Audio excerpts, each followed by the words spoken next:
Today I'm going to share the recipe of homemade cream cheese because it is not available everywhere easily and it is much fun and easier to make at home. The first thing you need to do is let your milk simmer for around 2 to 3 minutes and then add your lemon juice to it. Even white vinegar works well. Make sure that you use your whole fat milk for this recipe. Once you notice that it will start curdling and let it boil for around 5 minutes.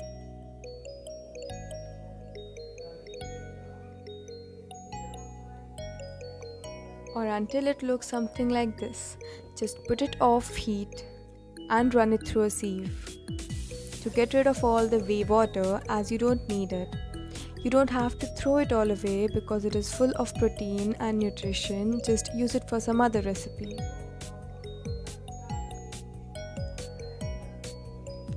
Let your milk curds rest for around 5 to 10 minutes. Just put it in a blender or a processor and blend it all well. If your cheese looks somewhat crumbly and dry, just put a bit of whey water and blend it all again.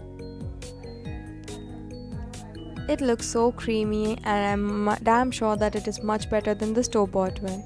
So I hope you like the recipe. Make sure that you like, share and subscribe.